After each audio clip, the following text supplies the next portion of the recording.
Hey guys, welcome back to this episode of The Backstory. Today, we're in Zurich and I'm interviewing Khawar Awan, founder of Finelli Clothing, the biggest streetwear brand in Switzerland. I met Khawar when I was 13, through cricket.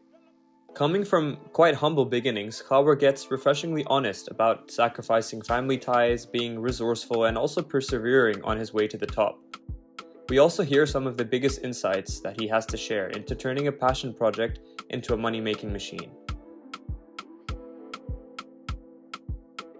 Nice seeing you again, bro. Like, it's been quite a while. Yeah. I think you stopped playing cricket. Like, that's where we met, actually. Yeah. And I'm Khawar, 22, and we're at our store right now. I'm the founder of Finelli.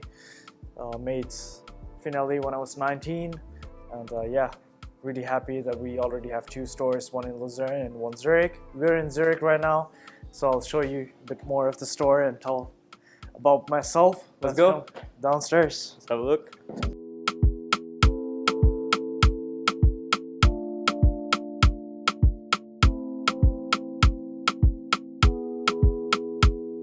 So we're downstairs now, and we have two floors packed with Finelli clothes, high quality shit. So basically I came up with the name because my idea was to connect art and fashion and do high quality, like really high quality clothing for the price of like in a middle range brand. Right. So like I realized like all these high quality like luxury brands, like for example Louis Vuitton and Gucci, like they sometimes a leak of quality, like in wise like they don't use like really high quality fabrics anymore, just so like they have like really huge margins. And the problem is why, for example, Tommy Hilfiger and Hugo Boss cannot use like these high quality fabrics, because they just have like so many people like in between, like agencies and all these middlemen. They're not that connected to the brand. Exactly, yeah, like connected to the manufacturers, right? To the manufacturers, yeah. So my idea was to like for one, like connect art and fashion, and to connect like directly to the manufacturers and through the fabric makers as well. Like we have a direct link to the fabric makers. We make all our fabrics in the US, so it's American cotton. It's like one of the best. That's how we can like guarantee the high quality. Right. And Finelli, the name I came up with was so the idea was connect art and fashion. So I wanted to have a link through an artist, and the link Giuliano Finelli was a sculptor. Okay. So he made sculptures in the year of 1605 around. Okay. So he like died, but he was like really famous for his really high quality sculptures and really detailed.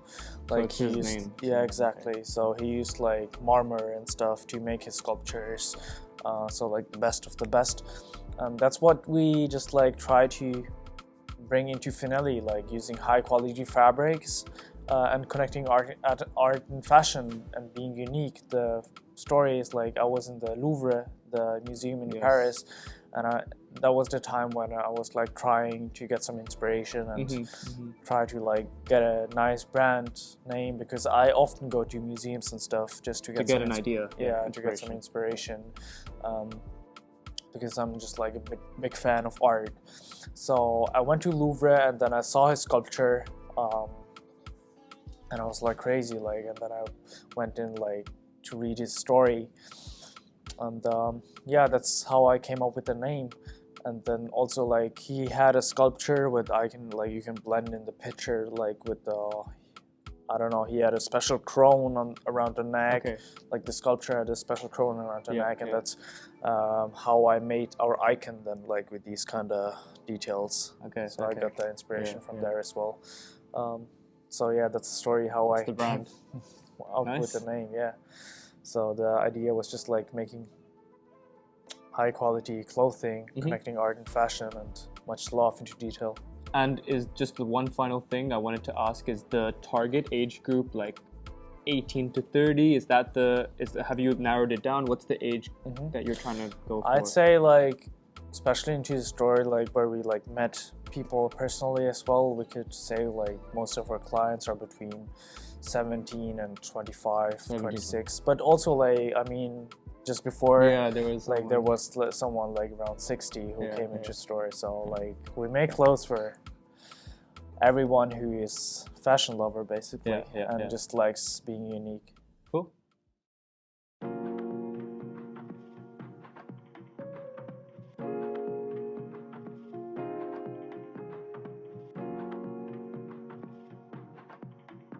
So now we're back in your office, pretty cool workspace around. Thanks, man. And I wanted to get into more the business side of things, ask you about the struggles of launching a business in Switzerland specifically. I think a lot of competition, different brands. Tell me a little bit about that. Okay, cool. So first thing I can say, like to launch a brand, you need a lot, like really a lot of money, because you have to invest so much in marketing. You have like MOQs, like minimum order quantities. So you cannot start like with just like doing one shirt or one hoodie. Like you need to take at least like 200 pieces of a t-shirt, for example, and in this way you need to invest some money into it, and you cannot just like start with one t-shirt. Like my idea was to go all in, like have a full collection so people see like, okay, that's a real brand, and they're not just like doing 2-3 t-shirts, like it's not a merged or something, like they have like a whole collection. So at the beginning, like we needed like more money basically, and I knew, okay, like I need an investor, because like I'm from an average household, so my parents couldn't help me anymore, and I needed someone from outside to invest some money into the company. I used to watch like Höhle der Löwen, Dragon's Den. Yeah, exactly. In England, exactly. Yeah, like the Swiss version. Yeah. And then I got the idea. Okay, wait. Like we have a special product. It's environmental friendly. So I think we should go to Höhle der Löwen.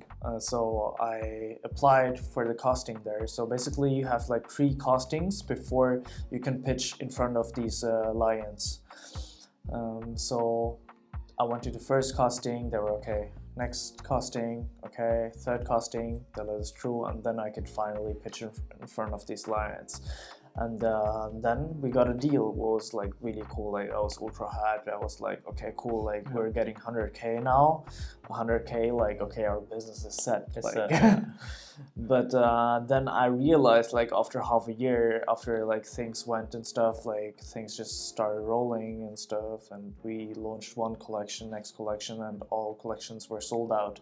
And I was like, wait, okay, like if you want to grow like really, really big, we need like way more than 100K.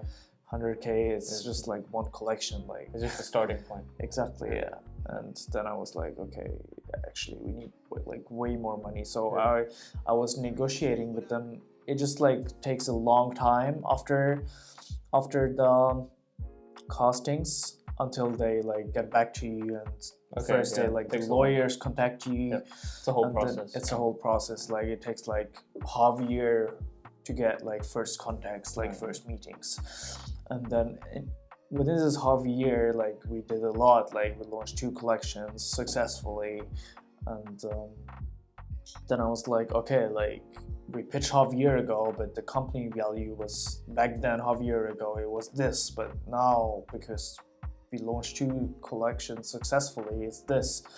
And we just need more money, like with this 100K we will get nowhere. It's not enough.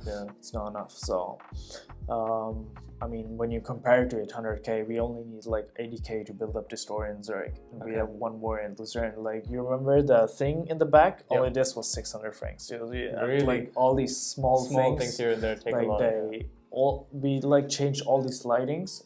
Like you can see the difference. Like this is more yellowish light, so our faces probably look much better before because the lighting. So only the lightings cost like 10K. So it's like such a fortune you have to invest. Then I was trying to negotiate with them, but they were like, okay, sorry, I actually wanted to have $500,000. But they were like, no, sorry, we're only going to give you 100. Yeah, exactly. And then I was like, okay, I don't want to give like any shares for only 100K. Like so you said do like 100K in one collection, so it's no point. So you were the one to say exactly. No, it's not work.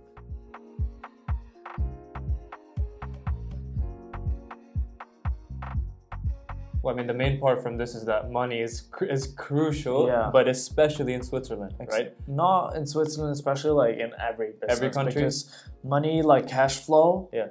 is your engine. Yeah. When your engine is not working of your Then business, nothing works. Nothing works. Yeah. Like you can have the best product, but you have no money to build this product. Yeah. You have no money to market this product.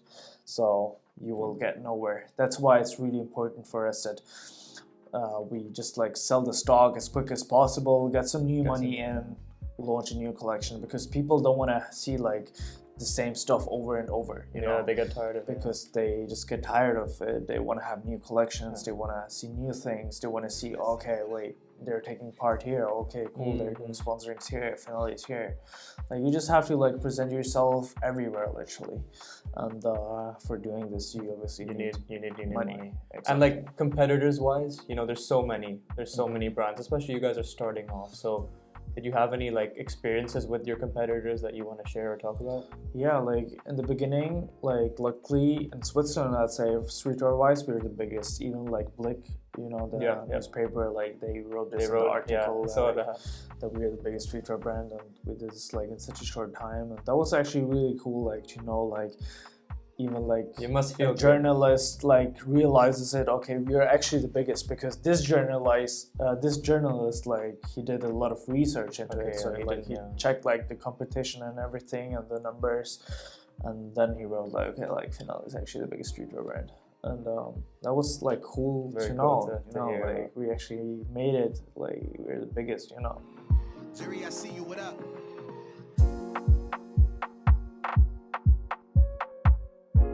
I'd say you either have to be like the first, or you have to like be just like you need to have a lot of money. Yeah, unique anyway. Like you have in every, especially clothing, you need to be unique.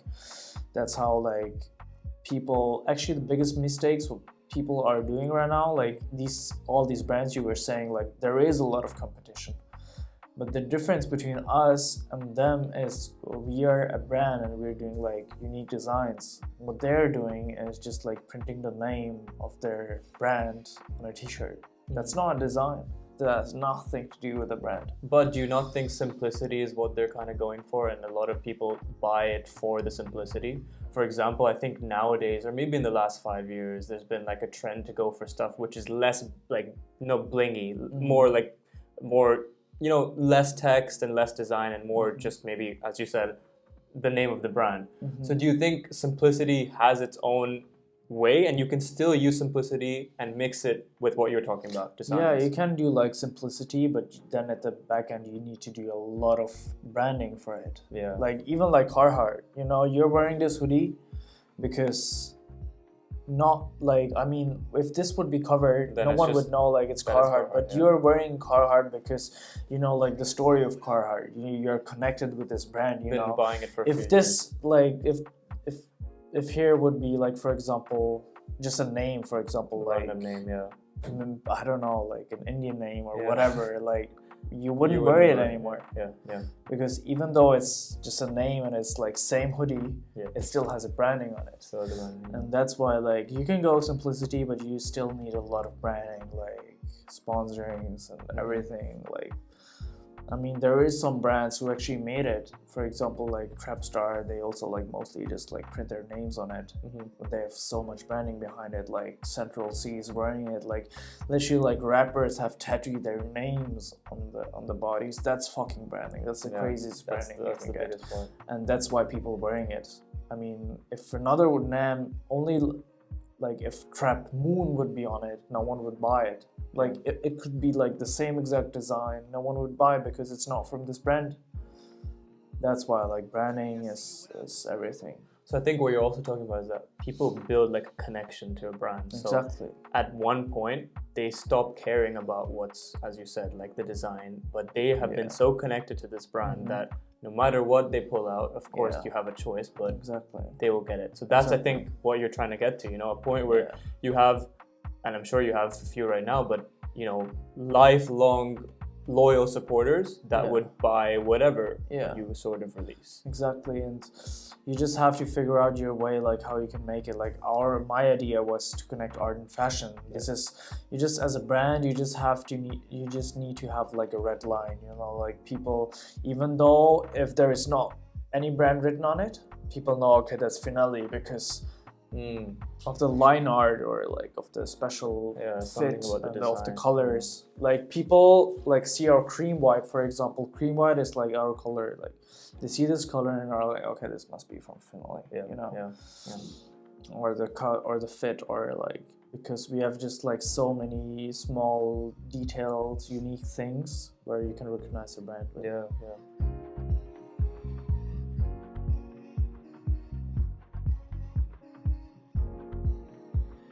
Zuri, I see you, what up?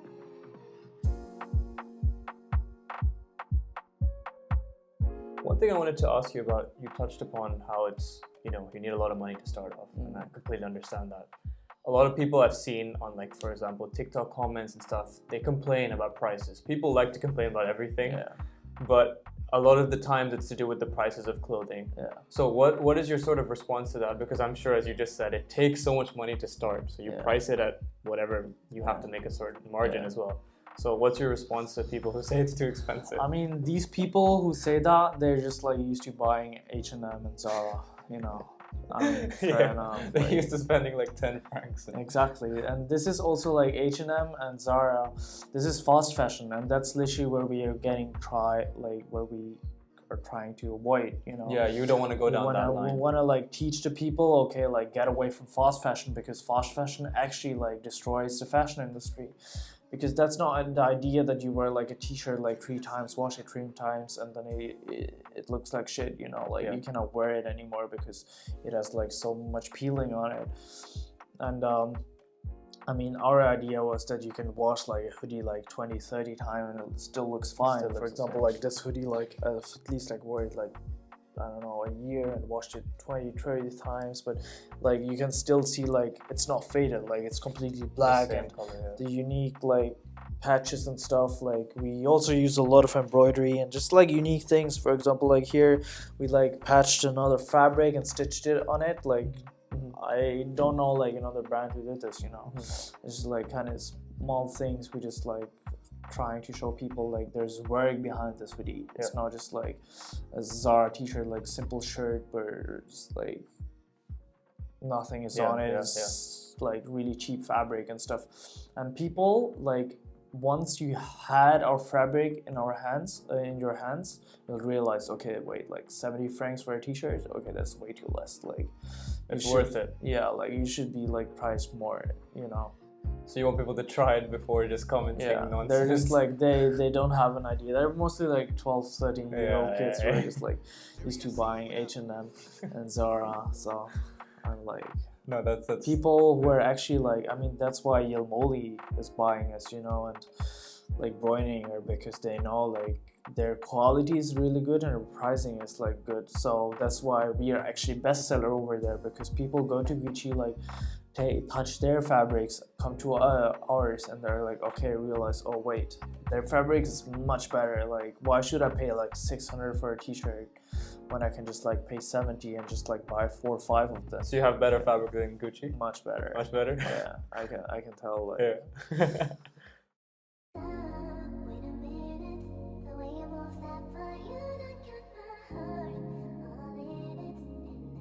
So I want to talk to you about your journey, okay? Take me back to your idea. The first time you had the idea till today.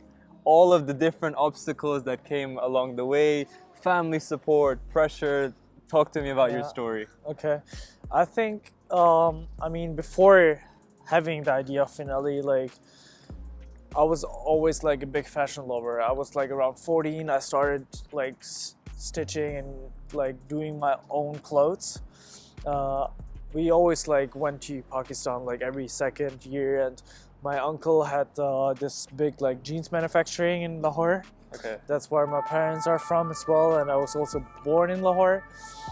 And then I just got like interested like how clothes are made, like, and then I found out, okay, like Levi's and H&M actually produce their clothes in the same factory, and I was like, how is that possible? Like, how is the quality of Levi's much better than H&M? Even if it's in the same Yeah, exactly. factory. And then it's just like I found out like it's the fabrics and it's the material that you use basically that makes it like high quality. It's not only the stitching and stuff. The stitching is mostly the same, but it's just like the kind of small details that Levi's has, for example, that H&M doesn't have because they are trying to produce their clothes as cheap as possible. Yeah. And that's how garment Are gets made and get a better quality and they're long lasting basically. So then I just like kept this going, making clothes for myself and stuff. And then at this one point, I was in Gymnasium, Kantonsschule, and then I just like people and my friends were interested, like, hey, bro, how do you make, like, where are your clothes from and stuff? You're always like, because you would wear something different to everyone else. Exactly. Like they had like simple jeans, but I came up with these like suit trousers that are striped and stuff. And I was like, yeah, like I buy the fabrics and stitch them by myself, And then they were like, oh, can you make me like such as trousers as well and stuff? And then once I used to play football as well, so I had a friend who played for Winter Tour. I gave him a trouser because he liked it, and then he showed his friends, and they also really liked it. And I was like say 17, 18, and I was like, always like, bro, it would be so cool if I had my own brand. But I could never imagine like having my own brand because it just seemed like impossible for me, like because I looked up to Nike and stuff, and it's just like you don't get the idea, making it happen by yourself. It just seems impossible. And then I just started studying. I was 18 back then, economics, and that was actually my future. I thought like just going to uni and just working and working. Exactly, that's what I was taught as well from my parents. Like borrow. उसके अलावा कुछ नहीं होगा. Exactly, and then like half year passed, and I was like, bro, like I'm stuck here, like already half year. I feel like I haven't learned anything yet. You didn't enjoy it. I just didn't enjoy it. Like I was okay, cool, like economics, like banking and stuff, cool thing. I used to watch like the Wolf of Wall Street, Wall Street. That actually motivated me as well. Then I was like, bro, like you have to start like a side hustle, Then I was like, okay, like in which things am I actually interested? And I'm like, fashion, okay. But then I told my friends about this, and they were like, bro, like literally no chance. The market is so over exaggerated, like saturated. Exactly. I mean, the competition is way too big. Then I was like, but there must be a possibility, to do it. So I traveled to my uncle and in Pakistan, and I was like, "Woi, मैंने brand बनाना है और ये वो, like, can you help me? Is there a possibility to make this happen?" And then he was like, "Yeah, designs." And like in this kind of way, he already scared me a bit because he was like, "Yeah, you need this," and I was like, "Fuck!" But this is so much. That's so much, and I haven't learned this, Like he was talking about tech packs and measurements and all this kind of stuff, and I was like, no clue. Fuck, what is that? But then I was like, there must be a way. So I just like started things going. I was thinking about a brand name first. And I just was a big lover of art, so I watched like all these YouTube videos and stuff, and I was like, okay, brand identity is really important for me. I want people to know like my story, and I want to know like what Finelli stands for. Like back then I didn't know the name obviously, but I just wanted like the name just has to stand for something, And the idea was to connect art and fashion, so I went to Louvre, the museum in Paris. And you found the name. You talked about this earlier, right? Yeah, you got the name. Exactly. I got the name, and then I went back, and I was like, okay, Finelli, that's the name. I started working on the samples.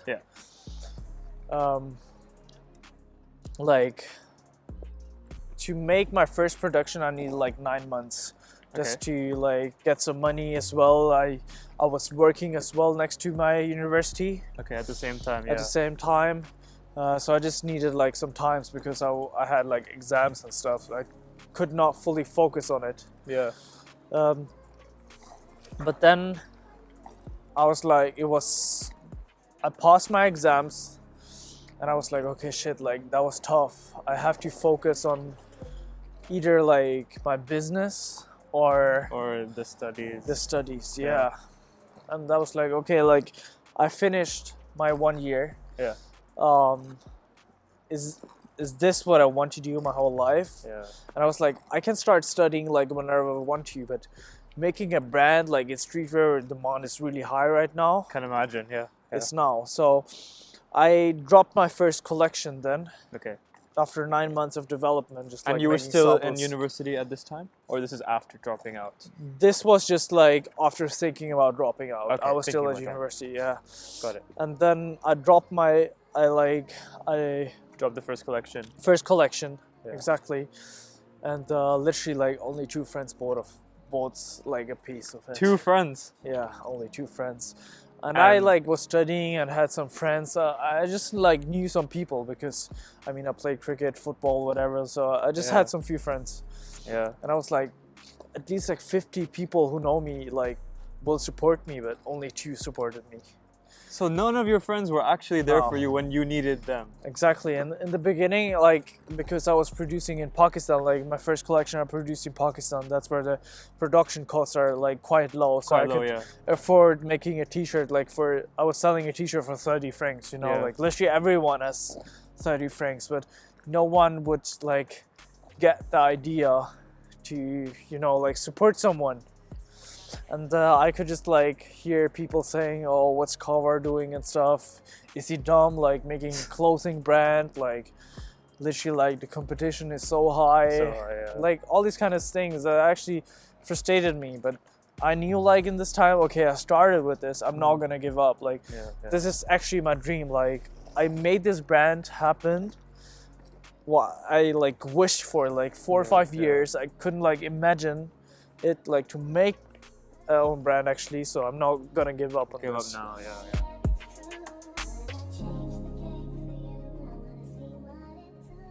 One thing I want to know about is your family. You know, I'm from Pakistan, you're from Pakistan. Yeah. Culturally, we have a background where it's always like go for the stable careers, like a doctor, engineer. I know it's changed nowadays, but still, Yeah. you know, it's like it's there. So, Yeah.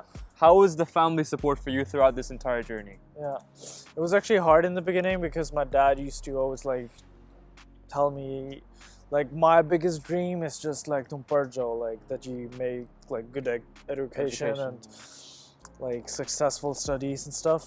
And then when I like was thinking about my like first collection to drop out of uni, because I realized like I have to like fully focus on this. I cannot focus on 2 things if I want to go like all in. And I told my dad like I want to drop out, and he was actually really mad. Like it was really hard knowing, okay, wait, I don't have his support, you know. And this actually made my decision quite like hard, if I should drop out or not. Even like my cousins, you know, my uncles and stuff, they used to talk a lot of like shit about me. They were like, okay, What would they say? they were just like Khawar is going into a wrong direction now, like don't hang out with him anymore. Really? Yeah. And And that he won't make it. yeah, exactly, like he's just like, they were just like, what is Khawar doing? Like everyone was literally saying, friends, family, okay, Khawar is doing like weird shit, like what But the does thing he is, I think? don't understand that, because I would understand if it's okay, he's going into like drugs or he's getting addicted to exactly. something. But you're going into something that gives you like money in Exactly, the end and of passion, the day. It's your you know? passion that can generate. Yeah. But I guess they're not used to it, so that's exactly. That's the They're thing. just like do education, and that's why like our startup scenery in Pakistan is so small. What's actually like so sad, because startups are so important for the economy. That's how you especially like, for countries like exactly Pakistan. the like that's how inventions are made, basically, you know. Yeah, yeah. And yeah, but I was really grateful. Like my mom was always like backing me a lot. She was Yeah. always like, okay, like I understand you can like go studies again, like you can just, that's not a big thing. Like we're living in Switzerland, you know. If I wanted, I can just like study with even 30. Yeah, there's no limit. There's no limit, but there's a limit. Like time is really important for business, you know. Like when you're not the first, it's too late, you know. Like a reason why we actually made it is because we were the first, you know. Like I mean, I don't think you can think about any other streetwear brand that is as big as Finelli right now, you know. Like even Blake said it, as mentioned before. So the thing is, like I said, first collection, only 2 buyers. I had a huge stock, like stock of 20k. Yeah. Brand like bought clothes, no one bought it, and I was like, shit, like my bank account is empty. Like all my savings are invested in this collection, and no one bought it. Yeah. And I knew like I need another collection because this collection flopped. People want to see new stuff. So you didn't want to stop there. You exactly, like I just knew like I'm never gonna give up on this, you know. Like however, I knew like one day I'm gonna make it. It doesn't matter if it's gonna even take like 20 years, 30 years. It's just like one day I'm gonna make it. First, I actually went to my dad and asked him like, can you borrow me some more money to drop another collection, you know? Because I just I said my bank account was empty. And he was like, no, like you already disappointed me so much because you dropped out of uni, you know. Like I had his pressure from the one side, and but then I asked my mom, and she just started like working 2-3 months before. Because she hasn't worked her whole life because she just like had to look out for us, for us kids. Because I have siblings. My brother is 6 years younger, you know. And then she was like, I mean, I'm only working since 3 months now. I don't have any money on the side, but I have like gold worth of 30k from my wedding. And she was like, if you want, I can sell that for you in Pakistan, so you have like another chance. And this is like, I'll literally never gonna like forget this. That's why like first thing when I got successful is just like paying her the money back and just like make sure like she doesn't have to work anymore. And so she went and sold her marriage jewelry. She didn't like, the crazy thing is like she didn't think twice. Even my dad was telling her to not do it. She did it because she just believed in me. Like this is just like a point that I'm never gonna forget, because if she would have not trust in me, there would be no Finelli anymore, you know. Like I didn't have any money anymore to continue. Like the stock would have been still in the warehouse because no people buying it. So then I got these 30Ks, and then I knew, okay, wait, like I have to do things differently. Okay, I dropped out of uni now. I have 100% time to focus on this, like 7 days a week. But I know, okay, my friend's not gonna support me. That means I have to do marketing. But with 30K, I can barely do any marketing, because in the beginning, when you have to build up a brand, you have to do like marketing for at least like 1 year, because you get some, before you get some buyers, you know. And I didn't have that money. Like I had to produce stock for like 25K, so there was no money left for marketing. Then I was thinking, why do I not get a YouTuber or like someone who has a big community into my boat? And then I started like writing to some YouTubers and stuff. And then I was in talk with someone. He was actually like the biggest Instagrammer during this time. But he wasn't interested at all. Like he was just like, no, it's not interesting. And but then out of nowhere, like God somehow like just listened to my prayers. And he sent me like one of the biggest YouTubers from Germany. Oh, really? Like he texted us. Like just you didn't have to even tell him. I mean, I didn't know him at this time, but my brother did. And I was like, look, do you know him? And he was like, like crazy, like. Who is it? You could say the name, like, if you want. Cubanito, of course. Yeah, he's my partner right now. And that was crazy. Like then I just realized, okay, like God actually listens. Allah actually listens to my prayers. Your you prayers, know, yeah. and if you go into a direction, He's definitely gonna help you. If you work hard, which is the only thing you can control, Exactly, yeah. you are going to be helped. So then I partnered up with him. He had a big community, Yeah. and then we dropped our second collection, and it went sold out like after some hours. Wow. Yeah. Wow. So And that's when like things started rolling a off. bit more. I wanted to just maybe touch back on after you dropped uni, like what was the initial reaction of your parents and your family? Like, how was it in the house? You said your mom was supportive, but Yeah. everyone else, how was it? Yeah, I mean, I said like my cousins like didn't talk to me anymore. My uncles and relatives just kept telling me like why like you shouldn't have like stopped with studies and Yeah. stuff. And And your dad? my dad didn't speak to me for like at least half a year. Like I mean, he said Assalamu alaikum, but you know, like I could feel like he's disappointed and Detachment, he's yeah. just like not speaking to me like as he used to. So that was a sad point, but I mean, there was a lot of pressure from business side as well.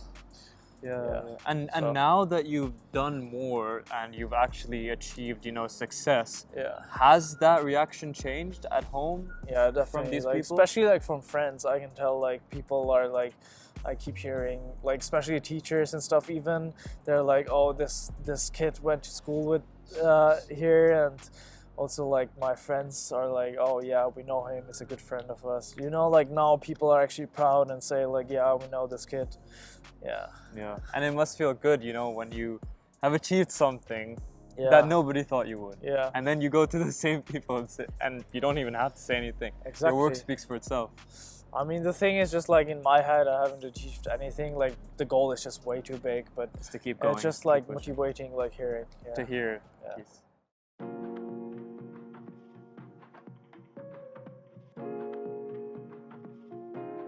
So, you've had probably some of the biggest artists, such as Eneli Choppa, S2E5, like rocking your brand, right? Yeah. And also other celebrities such as Nuno Tavares, football player. Like, so you've already had a lot of big names wear your clothes. Yeah. What is the experience of working with these kind of celebrities, and how has it been? Tell us maybe a story or two about working and getting to experience time to actually live with these celebrities. It was funny, like with Nuno Tavares, I didn't meet him in person. Like, Okay. He just ordered our stuff because he has seen it on another football player from Portugal. And then I just saw it on Instagram. And the crazy thing is, like, he has like 3 lifestyle pictures, and on all of them he's wearing He's Finelli. wearing Like, because he's mostly posting only football pics, like in football dressing. of course. That's really cool. But the experience with Eneli Choppa and S2E5 was really nice. Like we were sponsor at their concert, like S2E5 Rap City, where we did the biggest fashion show of Switzerland in front of 30K people. That was insane. Like also, like just the moment, like doing a runway show, like first runway show, and then like in front of 13,000 people was just insane. Like we were the main sponsor of this event. That's how I also met S2E5 then. We were like hanging out for literally the whole night, and it was really fun though. Like he's Yeah. a really nice guy. Like it's mostly like the artists by themselves are really nice people, because I mean it's like myself, they know like how hard it is to make your name up there, they had to struggle a lot as well, like I did. It's mostly like the people around them that are actually not that nice, because they just got their credits are not like really nice. Yeah. Alles goed. Sorry. Hoi. Hello. Hallo. Yeah, so I mean, you're right when you say that they're really nice people, because I think sometimes people forget that they don't really know the life of the artist. Like they Yeah. don't, influencers you don't really see their lives, and you see just their art that they produce for you. They see your clothes, but they don't Yeah. know you as a person. Exactly. So I think it's really nice to meet the people behind the brand as well and get to Yeah. know them a bit better. And you had the chance to do that with the biggest names that are, out there. So it must have been super cool. Exactly, yeah. I mean, we had an awesome time. Also, Anali Choppa, like really funny guy. Yeah. And Sway Lee as well. Like, I personally like Sway Lee is like such a good friend. Like, he also like texts me sometimes and stuff. Really? And he's just really polite. Yeah. So the bar is here then with all of these big Yeah. names. So the next question is, where do you want to take the brand? What's the end goal? How do you even make those goals? Do Yeah. you say like, some people write it down. Yeah. Some people have posters. Everyone has a different way of Yeah. visualizing their goals. But Yeah.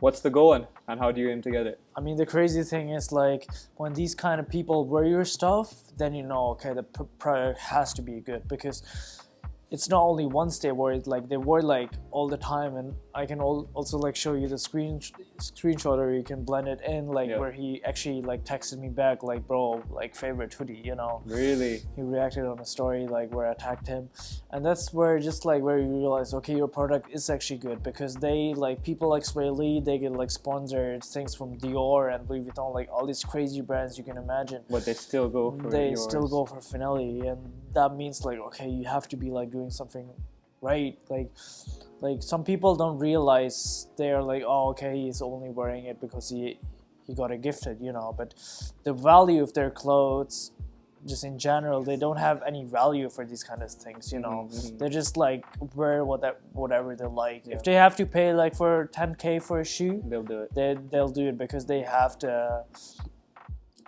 resources to do it, right? Yeah. So they just like literally just like wear whatever they like. So that's why it's crazy. Yeah.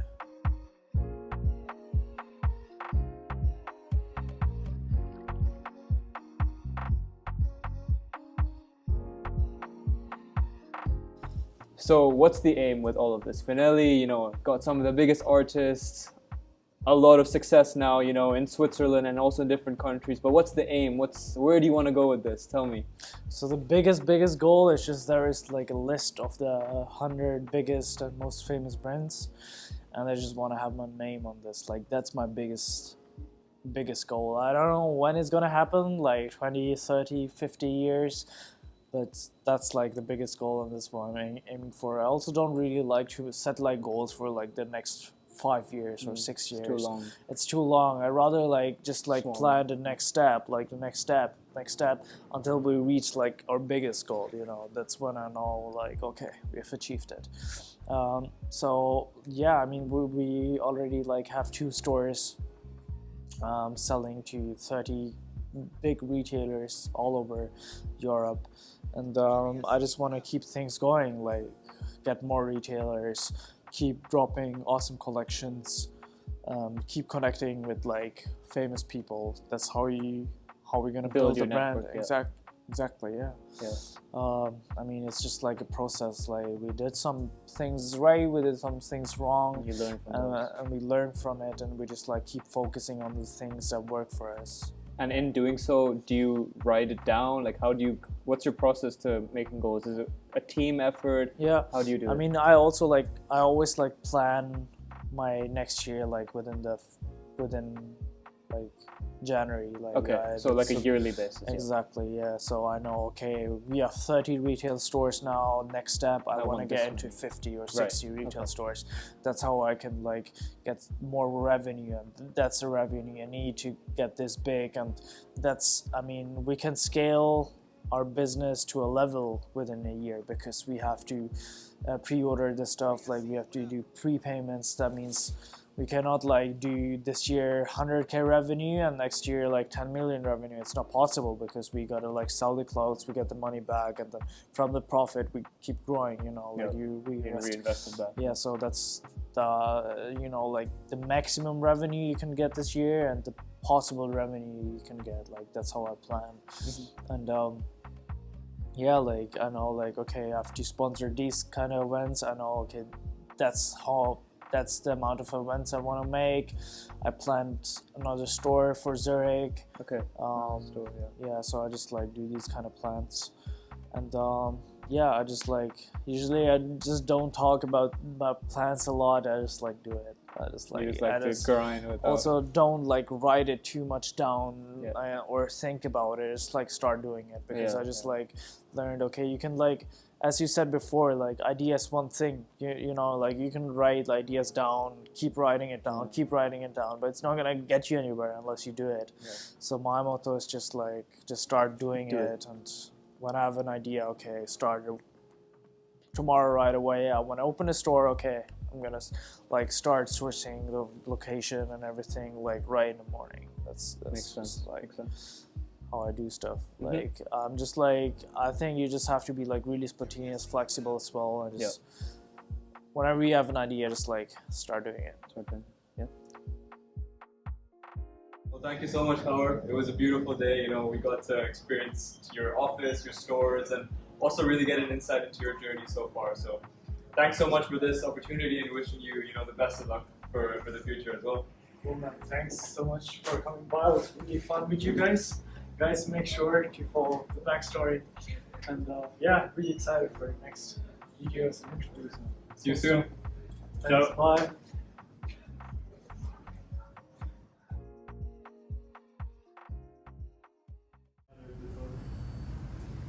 The card gets declined. I need my phone for it. Do you not know your PIN, bro?